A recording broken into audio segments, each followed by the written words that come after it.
TV 토론회 하이라이트를 한번 보려고 하는데, 하이라이트라고 하지만 편집하지 않습니다. 딱 그 부분만 조금도 편집하지 않고 보는 시간인데요. 자, 먼저 볼 영상은 경기도 남양주병입니다. 김용민 더불어민주당 후보와 조광한 국민의힘. 조광한 후보는 원래 이제 노무현 대통령 청와대 때 일했다가 안철수 따라갔다가 그랬다가 나중에 또 민주당에 와서 남양주 시장을 했는데, 이재명 대표를 너무 싫어해요. 그리고 이른바 똥파리라고 불리는 사람들하고 너무 교류가 많았고, 그래서 이재명 싫어가지고 탈당해서 국민의힘 간 사람인데, 참 토론을 정말 못하더군요. 자기 생각을 말로써 글로써 잘 표현하지 못하는 사람은 큰 정치인이 못 됩니다. 조광한 씨가 그런 것 같아요. 자, 그러면 우선은 경기도 남양주병 토론회부터 함께 보시도록 하겠습니다. 남양주병으로 가보죠. 우리 그 민주당의 요번에 공천 과정이나 그다음에 정당 운영과 관련해서 살펴보면요, 그 제왕적 대표예요. 저도 정치 한 30년 했지만 그 정도로 부소부리의 권한을 갖다 행사했던 대표는 지금까지 본 적이 없습니다. 그리고 우리 김용민 후보께서 어떻게 느끼시는지. 네, 김용민 후보 보충 답변해 주시죠. 네, 우리 조광한 후보님께서는 처음부터 지금까지 일관되게 이재명 대표에 대한 그런 비판을 이어가고 계신 것 같은데, 사실 이번 민주당 공천 과정은 국민의힘 공천 과정보다 훨씬 공정했고 훨씬 깨끗했습니다. 한편으로는 국민이 승리하고 당원들이 승리한 공천이었다라고 평가를 받을 정도입니다. 아까 박용진 후보도 잠깐 말씀해 주셨는데, 박용진 후보는 경선에서 탈락한 것입니다. 어떻게 당대표가 경선 과정을 개입한 것이 아니죠. 공정한 룰에 따라서 경선을 통해서 탈락한 것입니다. 그래서 그걸 가지고 제왕적 대표다라고 표현하는 것은 전 부적절하다고 보고, 한편 정당 운영도 제왕적이다라고 말씀하신 것도 저는 전혀 동의할 수가 없습니다. 오히려 지금 민주당은 굉장히 당원 중심의 정당으로 탈바꿈하고 있습니다. 특히 당의 운영이 그동안에는 대의원 중심과 국회의원들 중심이었다면, 지금은 대의원의 힘과 국회의원의 힘이 오히려 더 낮아지고 권리당원들의 힘이 점점 세지고 권리당원들의 주장이 당의 운영에 반영되는 구조, 다시 말해 정당 민주주의가 한층 더 강화되는 구조로 가고 있습니다. 그래서 이번 공천 과정에서도 보셔서 아시겠지만 당원들이 현역 의원을 대폭 물갈이했는데 그게 다 경선을 통해서 한 것입니다. 당대표가 좌지우지한 게 아니라는 것을 분명하게 말씀드리고 싶습니다. 네, 바로 이어서 김용민 후보가 보충 질문을 해 주시면 됩니다. 30초입니다. 네, 그 최상병 사건과 이종섭 그 호주 대사 도피 문제에 대해서 참 많은 국민들이 비판하고 있습니다. 경우에 따라서는 이 정권에 명운이 걸린 중대한 사안 아니냐 이렇게까지 평가를 하고 있는데, 또 한편으론 이태원 참사와 관련해서도 국회에서 이태원 특별법을 통과시켰는데 대통령이 바로 거부권을 행사했습니다.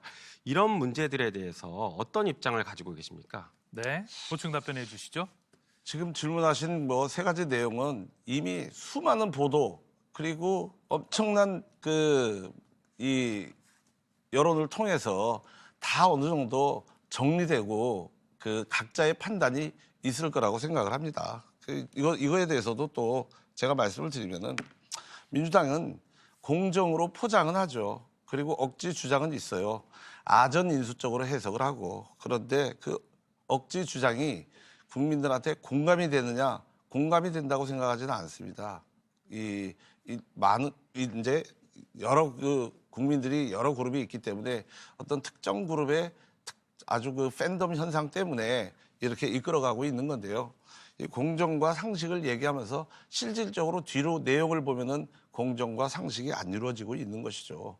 이재명 대표에 대해서는 저야 할 말이 많죠.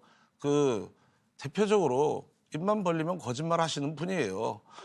계곡정비 제가 했는데 본인이 했다고 주장을 하다가 결국은 이제는 거짓말을 슬슬 안 하고 있잖아요. 그리고 불체포 특권 포기한다고 했다가 그다음에 표결 하루 전날 부결시켜 주세요 이렇게 얘기를 하잖아요. 국민 앞에 한 약속도 거짓말을 밥 먹듯이 하는 분입니다. 그분이 이끄는 민주당에서 무슨 공정과 상식이 있겠습니까? 그것을 심판하지 않으면 국가의 앞날은 장담할 수가 없다는 게 제 소신입니다. 네. 다음 네 번째 공통 질문 바로 드리겠습니다. 이번엔 이재명 안티로 먹고 사는 사람들이 너무나 많습니다. 예, 이재명 안티 하면은 출세하기도 하고, 또 뭐, 정치적으로 이제 뭐 거의 쓰임새가 없는 빈 껍데기가 됐음에도 새로운 또 포장으로 또 이렇게 가치를 올릴 수 있고, 하여튼 이재명 안티로 해서 먹고 사는 사람들이 너무나 많은데, 조광한 씨도 바로 그 경우가 아닌가 하는 생각이 듭니다. 어버버하고, 말도 제대로 못하고, 말 못하는 이유가 이제 머릿속에 들어있는 게 별로 없으니까 그런 거 아니겠어요? 예, 질문이 그게 아닌데, 최상병 사건과 관련해서 물어봤는데, 그냥 엉뚱한 얘기를 하더니 결국에는 기승전 이재명 비난, 이걸로 끝난단 말이죠. 이재명 비난 외에는 조광한이라는 사람에게는 정체성이 없는 모양인가 봐요. 예, 재밌는 동영상 함께 봤습니다. 자, 이번에는 경남 거제로 가볼까요? 예, 지금 변광용 후보가 아주 집요하게 지금 국민의힘 후보를 따라잡았고요. 일부 조사에서는 또 앞서는 결과가 나왔단 말이죠. 자, 변광용 후보와 국민의힘 후보 사이에 설전, 논란 함께 지금부터 보시도록 하겠습니다. 서 후보님 연일 선거운동 하시느라 고생이 많으십니다. 네. 언론에서는 혹시 우리 서 후보님을 윤핵관이다, 윤석열 핵심 관계자 이런 윤핵관의 표현을 하시는데 맞습니까? 저기 벤 후보님 공보물에 네. 저하고 대통령 사진을 걸어놨대요. 그거 토상권 침해 아닙니까? 됐습니다. 예, 여름 알겠습니다. 휴가 때. 아니 그 답을 주세요. 자, 여름 아니, 휴가 때. 됐습니다. 그만하십시오. 역대 대통령 치고 우리 아니 원칙을 좀 거제에. 시켜주세요, 서 후보님. 아니, 아니, 답변 아니 한번 30초. 그냥 물어봤잖아요. 그 맞냐고. 아, 그러니까요. 예. 제가 답변을 하잖아요. 역대 대통령 중에 우리 거제 출신도 두 분 계시는데 고양시장에 오보신 대통령 됐습니다. 계십니까? 예, 좀 끊어주십시오. 그 제 사진이죠? 제 주도권이니까 예. 윤핵관에 대한 답변은 안 하셨습니다, 시민 여러분. 이 사진 한번 보시죠. 예, 이 사진 한번 보시면은 우리 윤석열 대통령 미담도 넘쳐나는 인간적인 후보 출마 선언에서 느낀 윤석열 대한민국 이끌어 가야 될 분 이렇게 해서 환히 넣은 사진이 있습니다. 지금도 혹시 이렇게 생각하시나요? 이렇게 이 멘트에 대한 생각들이 지금도 굉장히 저기 아니 답변 주십시오. 제가 답변 예, 드리죠. 이렇게 생각하시냐고. 지금 그 강아지하고 고양이를 제가 기억한 10마리 이상 키웁니다. 얼마나 인간적입니까? 그리고요. 알겠습니다. 그리고 알겠습니다. 굉장히 예. 제가 볼 때 아니 그러니까 이렇게 생각하시냐고요. 인간적이죠. 지금도 여기 멘트에 나온 것처럼 이렇게 생각하시냐. 아니, 이건 굉장히 오케이, 인간적입니다. 알겠습니다. 그럼요. 예. 여러분이 죄송한데 지금 현재 공약 검증 예, 공약할 겁니다. 토론입니다. 예, 그냥 공약할 겁니다. 다시 예. 말씀드리겠습니다. 예, 그렇게 하시고. 예. 예, 아마 지금 전국적으로 윤석열 대통령에 대한 좀 국민들의 부정적인 이런 인식들이 많다 보니까 아마 그런 부분에 대해서 명확히 좀 답변을 안 주시는 것 같고요. 혹시 이종섭 호주 대사 같은 경우는 이 최상병 순직 사건의 외압 이런 그 혐의를 받고 있는 피해자인데 호주 대사로 임명해가지고 이렇게 출국시켰단 말이죠. 그리고 지금 윤석열 대통령 같은 경우는 좀 국민의 생명과 의 안전 이런 것들 담보로 지금 어렵게 싸움을 벌이고 있는 거예요. 무엇을 위한 싸움인지 저는 참 궁금하고 결국 피해를 보는 것은 국민들이다. 이 부분에 대해서 짧게 좀 어떻게 생각하십니까? 우리 윤석열 대통령 하시는 게 잘 하신다고 생각하십니까? 공약이 안 넣은 것 같습니다. 아니, 그러니까 지금 공약할 겁니다. 공약 점검하고 있는 건데. 공약할 겁니다. 아니, 저 공약에 그게 포함이 안 돼 있어서. 그 답변 못 하시겠다. 지금 공약 알겠습니다. 점검하는 거잖아요. 알겠습니다. 답변 못 하겠다 이렇게 말씀하시니까. 그러면은 제가 우리 윤석열 정권 들어와서 우리 수호분께서도 공약하셨죠. KTX 조기 착공하겠다. 사국 산단 조기 착공하겠다.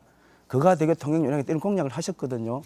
이 앞으로의 공약에 대한 검증도 중요하지만은 그 사람이 이전에 했던 공약들을 얼마나 잘 이행하느냐 이런 부분도 상당히 좀 중요하다고 생각을 하는데 문재인 정부 때 이 사업 타당성 면제를 통해서 KTX 남부 내륙출도 사업을 확정했단 말이죠. 이거 사업 타당성 비용 편익 따지면요, 이 KTX 그제 들어오질 못합니다. 문재인 대통령께서 과감한 결단을 내려서 KTX 연결시켜 놨는데 윤석열 정권 들어와서 사업비가 좀 많이 늘어났다 이렇게 해서 이게 사업 적정성 재검토하겠다 이렇게 해서 지금 사업이 지금 진행이 되고 있는 거 아니에요. 이 KTX 같은 경우는 40년, 50년 넘어가는 우리 주민들이 수건인데 어쨌든 사업비 비용 편익이 안 나오더라도 사업성이 없더라도 국가 균형 발전 차원에서 건설하자라고 했던 결정인데 사업비 조금 늘어났다고 해서 지연 과연 우리 윤석열 대통령께서 이런 우리 거제에 대한 관심이라든지 국가 균형 발전에 대한 관심 의지가 있느냐 이런 부분에 대한 의문을 좀 제기해 보고 싶고 우리 서일준 후보께서도 KTX 조기 착공을 하셨는데 결국 이건 지켜지지 않는 거잖아요, 그죠? 맞죠? 답변 주셔야죠. 아니요, 그러니까 지키지 않는 지금 거죠. 1분 정도 하신 것 같은데 30초 주셔야죠. 여기 어땠습니까? 아니 30초 좀 30초 그렇고 답변 주셔야지. 30초 좀 답변 그렇고 드릴게. 답변 드릴게. 짧게 좀 짧게 좀 30초 드릴게요. 짧게 좀 해주시죠. 30초 해드릴게요. 서부께서는 30초 절대 안 줬습니다. 10초밖에 안 줬습니다. 아니, 저는 10초도 안 1분 이야기 안 줬습니다. 했죠. 1분 이야기 안 짧게, 하고. 짧게 했어. 예. 자, 4조 9천억짜리인데 이걸 저기 기본 설계를 해보니까 6조 8천억이 됐습니다. 그래서 1조 9천억이 정액이 됐는데 지금 우리 배 후보님은 내용을 전혀 몰라요. 아이고, 알죠. 그렇게 사업- 상대 후배를 그렇게 평하면 안 되죠. 됐습니다. 제가 답변 중입니다. 아니, 후보님 1조 됐습니다. 9천억이 늘었는데 아, 그거 이거는 알죠. 그럼 저기- 서울은 알고 아니 계실까요? 원희룡 장관이 분명히 답변했습니다. 사업 전체를 재검토하는 게 아니라 늘어난 1조 9천억이 적정한지를 재검토하는 건데 자 됐습니다. 4조 서울님. 4조 9천억은 이미 돼 있는 예, 거고 알겠습니다. 알겠습니다. 추가로 1조 9천억 예, 들어간 알겠습니다. 게 이게 맞느냐 서울님, 이걸 알겠습니다. 확인하는 겁니다. 알겠습니다. 다 알고 있습니다. 그리고요. 그리고 자, 제 주도권입니다. 지연 아니 30초 아니 30초 주셔야지. 지났습니다. 안 그렇습니까, 지났어요. 서울님? 주도권은 인정해 주셔야 됩니다. 아유 참 우리 서울님 오늘 아니 너무 오늘 답변 애쓰신 시간 것 안 같네. 주시네.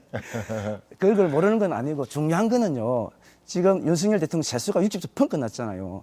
부자 감세 막 하시면서 세수가 부족한 거예요. 그러니까 이 세수 부족을 객도 보니까 대형 인프라 사업들에 투입될 예산이 없는 겁니다. 그래서 저는 생각하기에 우리 그제 KTX가 윤석열 정부에서 희생타가 된 거 아니냐 이런 우려를 좀 제기를 하고 있고 전혀 가짜 뉴스고요. 예, 일단 그거는 그건 뭐 가짜 뉴스고요. 됐습니다. 됐습니다. 가짜 제 뉴스라고 질문 분명히 제- 이야기했습니다. 제 질문 드립니다. 그거는 원희룡 장관이 아니, 저 말만 하면 국회에서 뭐합니까? 가짜 뉴스라고 분명히 이야기했는데 우리 서부님 좀 너무 오늘 빨리 쓰시는 것 같은데. 아니 그 자, 저기 제가 사실대로 그럼 우리 말씀하셔야죠. 서부님 그건 가짜 뉴스입니다. 공약에 대해서 그리고 제가 지연된 것도 좀 그만하시죠. 아니, 후보님 지연된 아니, 제가 것도 주도권이라니까. 그거는 민원 때문에 지연된 거지. 우리 시민들 보고 윤석열 계십니다, 정부에서 서부님. 지연된 거 아닙니다. 그거 가짜 뉴스로 말씀하시니까 우리 말씀드리는 서부님 거예요. 시민들이 보고 계십니다. 원칙 안 지키시는 거. 저는 뭐 여유 있게 하겠습니다. 이야, 저것도 일종의 기법이에요. 변광용 후보가 정신없게 하잖아요, 상대방을. 예, 집요하게 지금 계속해서 한마디 한마디 따지고.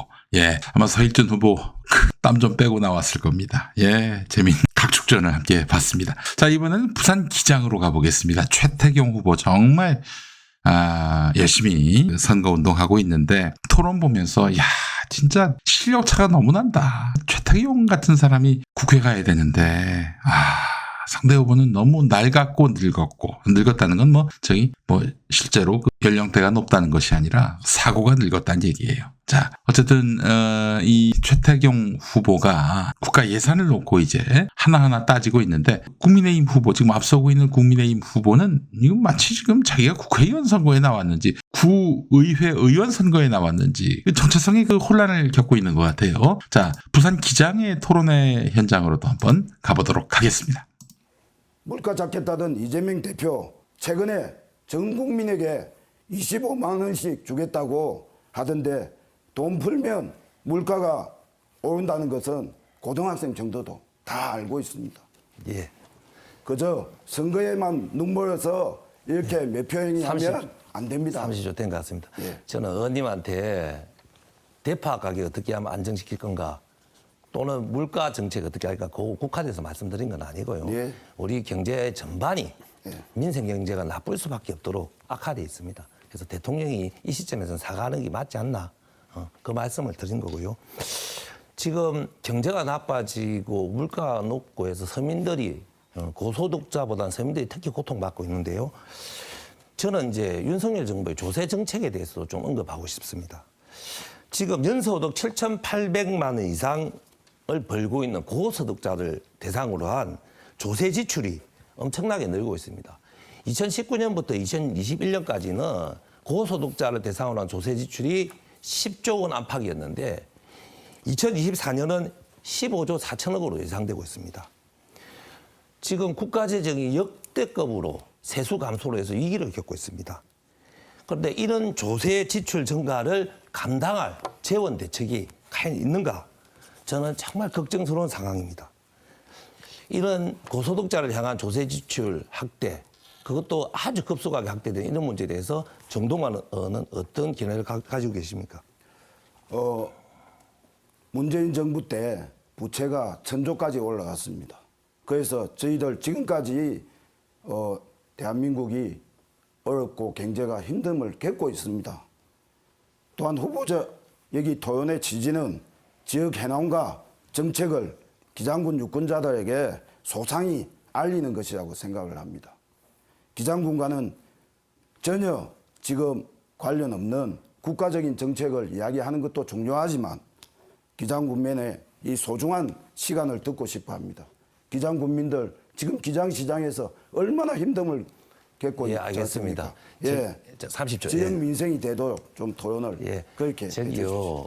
기장군은 대한민국 밖에 섬으로 존재하지 않고 대한민국 경제 체계 안에 있습니다. 그래서 대한민국 민생 현안 뭐 여러 가지 상황이 기장군 서민당 다 직접 연결되어 있는 겁니다. 그래서 우리 지금 이 토론회가 구의원 선거가 아니기 때문에 국가 경제에 대해서 논의하는 것은 꼭 필요하고요. 그리고 오늘 주제도 민생 현안 문제입니다. 저기 방금 문재인 정부 시절에 재정 적자 이야기를 하셨는데 재정을 건전하게 하려면 더더욱 부자 감세를 하면 안 됩니다. 고소득자를 향한 조세 지출을 하면 안 됩니다. 지금 조세 지출이라는 것은 고소득자 조세 지출이라는 것은 고소득자를 대상으로 한 세금 면제, 비과세 즉 세금 감면 이런 것에 너무 국가적 재원이 낭비되고 있다는 뜻입니다. 몇 년 전에 10조였던 것이 15조가 되었습니다. 그래서 윤석열 정부는 이런 부자를 향한 조세 정책 그리고 이를 통해서 또 국가 재정은 더 불건전하게 되는 일에 앞장서고 있는 겁니다. 그래서 이것은 우리 정동관 의원님께서 혹시 당선이 또 되시면 분명히 바로 잡아야지만 기장시장에서 고생하시는 우리 어머님들, 우리 기장시장 자판에서 고생하는 어머님들, 이런 모든 서민들이 먹고 살 수 있는데 도움이 조금이라도 된다는 말씀 꼭 드리고 싶습니다. 네, 제가 대답을 해볼까요? 그거는 제가 질문 곧 하겠습니다. 윤석열 정권이 부자들을 향해서는 감세를 막 하고 있는데 유일하게 안 내리고 있는 것이 봉급생활자를 대상으로 한 근로소득세라는 말이 있습니다. 그러니까 투명한 유리지갑을 가지고 있는 봉급생활자의 근로소득세만 낮추지 않고 있습니다. 지금 세수에서 차지하는 근로소득세 비율이 아주 높아지고 있습니다. 그래서 정관신도시, 일강신도시에는 특히 우리 기장군 내 봉급생활자가 많습니다. 이분들이 부자 감세에서 고통받고 있습니다. 이번 기회에 우리 정동환 의원님이 국회에서 이런 부자 감세 정책과 저항한 적이 있는지, 그리고 윤석열 정권의 이런 잘못된 세수 정책에 대해서 비판한 적이 있는지 있다면 소개해 주시고, 만약에 없다면 우리 기장군 내 봉급 생활자를 향해서 좀 사과의 말씀할 의향은 없는지 묻고 싶습니다. 예, 저희 윤석열 정부 에서 지금 대통령께서 전국을 다니면서 민생 토론회를 통해서 그런 문제들 지금 다 파악을 하고 있고 그에 대한 정책을 내놓고 있습니다. 저는 되묻고 싶습니다. 이재명 대표가 21대 국회 방탄국회 만들고 민생은 올라가고 기승전 이재명입니다. 기승전 이재명. 아이고 한심한 인간들. 여러분 지금 세 편의 토론을 봤지만 이것도 국민의힘 정치인들, 민주당에서 넘어간 국민의힘 정치인들까지 왜 이렇게 말을 못합니까? 그 토론을 굉장히 두려워한다는 느낌마저 들어요. 뭔가 자신감이 없으니까 그렇죠. 자, 그래요. 아는 것도 별로 없고 뭐 그냥 미리 자기들끼리 매뉴얼을 공유했나 봐요. 야, 뭐가 좀 말하기 힘들면은 문재인 정부 전 정권 탓하고 이재명 그 대표 탓하고 그렇게 해라. 이런 지침이 내려온 게 아닌가 싶은데 토론에 대해서 요식 행위로 여기고 있다라는 느낌마저 받습니다. 토론이 안 되는 인간들은 소통이 안 되는 인간들이고요. 그런 인간들에게서 뭐 새로운 진취적인 그런 의정 활동을 기대한다는 것은 무리지요. 자, 그나저나 최태경 후보, 정말 노무현 전 대통령을 보는 것 같지 않습니까? 여러분 외양도 그렇지만은 노 전 대통령을 보는 것 같아요. 예전에 개혁국민정당에서 처음 정치활동 시작했는데 최태경 후보 장래의 어떤 그 성장 가능성이 매우 높은 정치인이다. 우량 정치인이다. 이런 말씀을 좀 드리고 싶습니다. 네, 그래요. 자, 마지막으로 하나 더 보겠습니다. 요거 분당갑 안철수하고 이광재의 그 토론 한번 보시겠습니다. 아, 또 우리 철수 형이 또 국민을 또 많이 웃겨주실 그런 시즌 아니겠습니까? 그거 보시죠. 예, 좀 많이 웃겼어요. 안철수 때문에. 현장으로 가보시겠습니다. 네, 이광재 후보님 종로 출마 준비하시다가 연고 전혀 없는 분당으로 갑자기 오시다 보니까 현안에 대한 공부에 시간이 부족할 수밖에 없었다는 것 이해합니다. 재건축 추가 입법 하시겠다고 말씀하셨는데요. 사실 지금부터 재건축을 위해서 가장 중요한 것이 추가 입법이 아닙니다. 오히려 지금은 이미 통과된 특별법이 있지 않습니까? 거기에 따라서 우리 주민들께서 원하는 내용을 특별법 시행령에 반영시키는 일이 첫 번째고, 그 다음 또 두 번째로 올해 말로 예정된 성남시의 분당 신도시 정비 마스터 플랜에 주민의 의견을 반영시키는 것이 중요하다. 그 말씀 드리고 싶고요. 그 다음에 성남시에서 풀지 못하는 사항이 있으면 국회의원이 당연히 앞장서서 풀어내는 것이 국회의원의 임무겠죠. 그걸 잘 모르시는 것 같고요. 또 선도지구에 대한 이해가 좀 부족하신 것 같아요. 경기도지사 그리고 이광재, 김병욱 삼각편대가 선도지구 지정하겠다고 밝히셨는데 선도지구 어떻게 지정되는지 설명해 주십시오. 예, 그 안철수 후보가 현안을 잘 모른다고 말씀하시는데 이렇게 되겠죠. 성남시장이 지정을 하고 승인을 하는 것은 경기도지사가 하죠. 그래서 성남시장과 경기도지사는 뗄래야 뗄 수가 없습니다. 그리고 안철수 후보가 얘기하는 이주단지는 공약에 보면은 개발제한구역을 푼다고 했는데 개발제한구역을 푸는 것은 경기도입니다. 우리는 태극기 안에 빨간색하고 파란색이 다 있잖아요. 마찬가지로 문제를 해결해 나가는 데는 여야가 힘을 함께 모아야 된다고 저는 생각합니다. 그리고 두 번째로는 제가 현안 공부가 안 돼 있다고 말씀하시는데 그러면 왜 공공임대 판교 10년 공공임대 이런 저를 가르쳐 주십시오. 토론에 나와서 공공임대는 왜 같이 해결할까? 왜 그 토론장에 안 나오세요? 소상공인 연합회는 와가지고서 1분 동안 축사하고 가시고 왜 저만 30분 동안 기다리게 하십니까? 왜 나머지 토론 같은데 지역 주민들이 모이는 토론에 오시면 좋잖아요. 예, 잘 모르시는 것 같아서 제가 짤막하게 설명드리겠습니다. 노후계획도시특별법 18조에 나와 있는 대로 선도지구는 국토부와 협의해서 성남시가 결정하는 걸로 되어 있습니다. 즉 경기도 김이 삼각편대가 선도지구를 빠르게 많이 지정하겠다 이렇게 발표하신 거, 그거는 절차와 권한 한참 모르고 하시는 말씀이었습니다. 선도지구는 주민 참여도, 노후도와 불편 정도, 확산 가능성, 이주 수요 등 종합적으로 고려해서 성남시와 국토부가 정하는 것이니까 말씀하신 삼각편대는 한마디로 영향력 없는 외인 부대입니다. 그럼 혹시 또 선도지구 지정 추후 일정 아십니까? 선도지구 자 이거 한번 그 법률 다시 한번 보세요. 추후 일정 말씀드렸습니다. 그 승인 부분은 경기도가 또 승인하게 돼 있고 서로 협력하게 돼 있고요. 이렇게 되죠. 선도지구를 하게 되면 우리가 조합형으로 할 거냐 아니면 신탁을 할 거냐는 것을 결정하게 되죠. 그렇게 하면서 재반 절차를 결국은 진행해 나가게 돼 있죠. 그렇지 않습니까? 제가 말씀드릴까요? 예, 저 사실 이제 제가 질문한 것 말씀드리겠습니다. 올해 6, 7월에 신청 공고를 하고 선도지구를 위해서 8, 9월에 신청 접수를 하고 그 다음에 11월, 12월 사이에 선도지구가 지정이 되는데 이것에 대해서 성남시장이 우선 결정을 합니다. 그리고 이제 마스터 플랜 내에 선도지구에 대한 것이 들어갈지 안 들어갈지도 아직도 결정이 안 됐다는 게 그 MP의 답변이었습니다. 어젯밤의 답변이었습니다. 그러니까 이것을 제대로 잘못 아시고 계시다는 말씀을 드리고요. 네, 이렇게 되죠. 선도지구 지정은 주민의 70%가 동의를 해야 되는데 그 부분에 5월부터 공고를 해가지고 쭉 주민투표를 거치게 돼 있고요.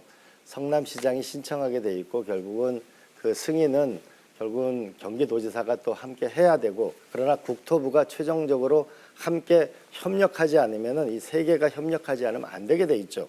그리고 실제로 앞으로 가장 결정적으로는 이 신도시 네, 결정권은 시장에게 있습니다. 그리고 또 그 성남 시민들이 다 찬성한 그 안을 경기도지사가 거부할 수는 없다고 저는 생각하고 있고요.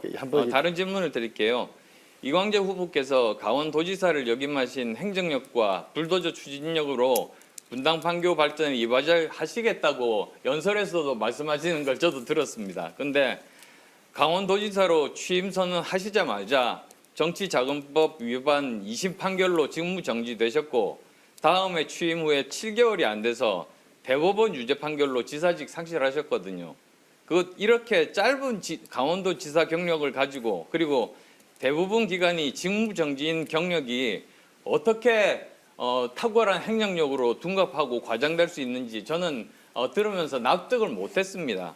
도덕적 기준과 정치적 식견이 높은 우리 분당 판교 유권자들에게 설명 좀 해주시죠. 그러겠습니다. 안 후보 지적 잘 받겠는데요. 우리가 안 후보께서 경기도와 협력해 승인을 하는 건 경기도고, 그다음에 국토부 협력하는 그 법률을 다시 한번 잘 살펴보셔요. 정말. 또 하나는 안 후보에 대해서 제가 안 후보가 저를 비난하는 그 시기에 제가 제일 어려웠던 시기에 안 후보를 위해서 서울시장 출마를 권유했던 사람입니다. 지금 답이 아닌데요. 아니, 그리고 이 문제는 모든 선거 때마다 오랫동안 저한테 얘기됐던 것입니다. 지금 이광재는 강원도에서 일을 잘한다면서요. 그리고 강원도에 나가는 게 좋겠다고 얘기하는데 분당에 나오면 그것이 하자가 됩니까? 우리가 결국은 이렇게 좀 상대방에 대한 예의를 가졌으면 좋겠다고 생각을 합니다. 우리가 강원도지사를 했던 건 맞잖아요. 그잖아요. 그리고 국회의원도 우리가 3선을 했잖아요. 의원님도. 예, 30초 지났으니까 또 말씀드릴게요. 불법 자금 수수야말로 사실 저는 구태라고 생각합니다. 민주당 혁신하고 낡은 여의도 정치 바꾸겠다고 이번 출마 선언에서 말씀하셨습니다. 분당 출마 선언에서. 근데 선거관리위원회 홈페이지 보면은 2004년 정치자금법 위반 처분, 2010년 정치자금법 위반 처분, 2012년 정치자금법 위반 처분, 이런 불법 정치자금 수수 관련 전과 기록 3번 있습니다. 써내문 그룹 불법 정치자금, 삼성그룹으로부터 6억 원 채권, 박연차 게이트로부터 14만 달러와 3천만 원, 저축은행 비리 관련 불법 정치자금 수수, 이게 사실인지요? 네, 우리 안 후보님 말씀 잘 들었고요. 제가 이런 일에 연루된 것 자체가 저의 잘못입니다. 그건 깊이 사과드립니다. 그러나 이거 선거 때마다 충분히 논의가 됐었고 강원도민들은 저를 선택했습니다. 그리고 저도 하고 싶은 말은 밤하늘에 별만큼 억울한 일이 많습니다. 노무현 대통령 서거의 그 길목에 제가 있었습니다. 그리고 물론 어두운 시절에 제가 잘못한 부분도 있습니다. 그 부분은 충분히 저도 벌도 받았고. 그럼 뭐 인정하시는 걸로 알고. 잠깐만요. 우리 서로 예의를 지켜주시기 바랍니다. 제가 지금 얘기하잖아요. 지금 사회자께서 말씀하신 겁니다. 제가 지금 우리 국민들 허리인 40대, 50대가 경제활동 주역입니다. 이 경제활동 주역을 위해서. 네, 종료됐습니다. 예, 정말 참 토론이 너무 안 느네요. 안철수. 예, 또 음주 토론을 했나 의심이 될 정도로 말이죠. 네, 아이고 정말 참 웃음만 납니다. 예. 아니 이광재 후보가 차분하게 그리고 토론에 성실하게 임하는 모습을 우리가 봤는데, 안철수는 옳은 말을 해도 남에게 지적질을 해도 어떻게 저렇게 웃음부터 자아내게 하는지 모르겠어요. 예. 그래요. 우리 이광재 후보는 뭐 더 이상 과거에 그런 좀 굳은 일들, 얽힌 것들, 뭐 추궁 안 받잖아요. 뭐 이렇게 상대 후보가 할퀴려고 가끔씩 한마디 할 때나 뭐 그런 과거들이 언급되는데, 참, 왜 말이죠. 이렇게 언론에게 비호받지 못하는 사람들, 언론에게 비호받지 못하는 사람은 아마 10년, 20년, 30년, 40년 묘비에도 쓰일 거예요. 과거에 이런 여러 스캔들들, 무리를 빚은 사건들. 예. 어느 시점이 지나면 좀, 그래서 그 얘기 안 했으면 좋겠는데, 그냥 상대를 죽을 때까지 계속 헐뜯는 그런 이슈로 활용하는 이런 태도는 참 보기 안타깝습니다. 예. 이광재 후보가 여유가 있어 보인다라고 말씀하셨네요. 그러니까 저는 사실 이 토론을 고른 게 좀 웃으시라고, 안철수를 보면서 웃으시라고, 삭막한 정치 현실 선거 과정에서 한번 웃으시라고 고른 겁니다. 예, 참 웃음이 많이 나네요. 자.